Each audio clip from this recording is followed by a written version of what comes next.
This is another local pattern. It's called a purple greenbutt.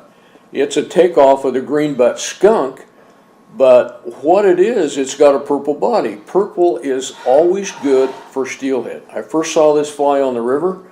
A guy was fishing, a friend was fishing there, and his wife came down and said that she had already hooked a couple, and she was going to follow him through the run.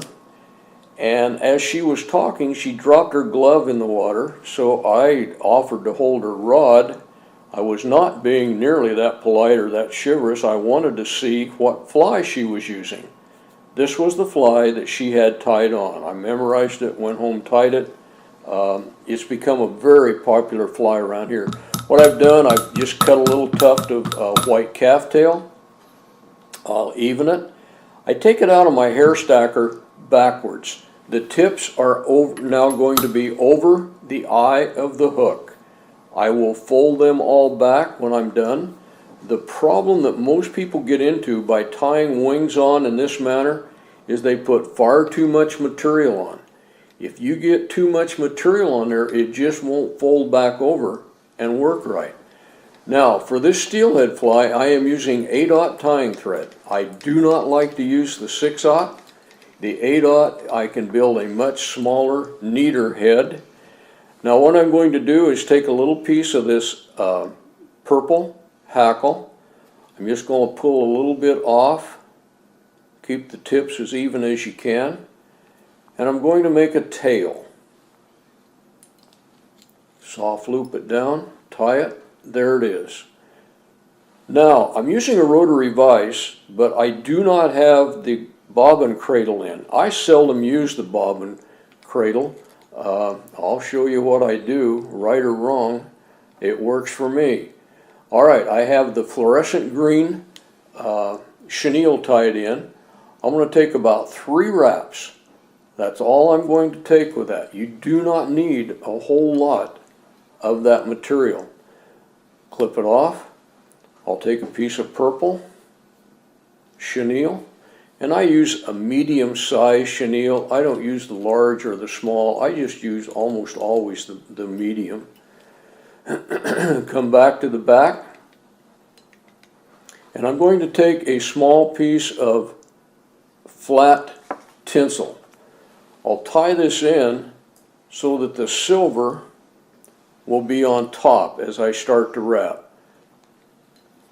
Get my tying thread forward, and here it comes. I'll get that tinsel locked down, and I'm just going to wind this chenille forward. Now you see that bobbin's just hanging. It's spinning, but with 4 or 5 wraps of tying thread additional on there, it will not hurt a thing. Absolutely nothing. Clip that off. Now here is the real beauty of a rotary vise. How many times have you tried to wrap the tinsel on and it comes out in varied widths between each wrap? You do it with a rotary and that won't happen. You just hold it at an angle, wrap it down, and every wrap is even. I bind that down, then I'm going to fold it over and capture it again. That way it just makes me feel better. A fish could get a tooth hooked in that and it's still going to pop and go, but it just makes me feel better. I do not strip my hackle tying steelhead flies. I just lay it in there, bind it down, and again, I'm going to spin the vise 1.5 to 2 times. That's all you need.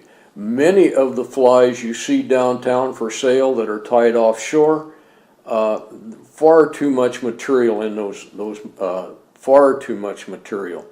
Keep them sparse. Keep them sparse. Now, here's where I'm going to grab everything, fold it over. You can see everything folds right over. Capture it with a tying thread.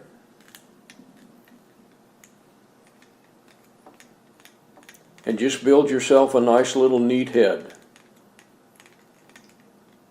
I took a fly into a fly shop one time, a steelhead fly, trying to sell the shop some steelhead flies, and he told me they were beautiful flies, but he wouldn't be interested. The head was far too small, therefore he knows the wing's going to pull out. So I said, pull the wing out. he even got a pair of pliers and tried to pull it out, broke the wing, but it did not pull out because that wing is encompassed back inside the body. There is no way that's going to pull out. There's a purple greenbutt. It's a local fly pattern. It is a very effective pattern. That purple works very well. Purple greenbutt.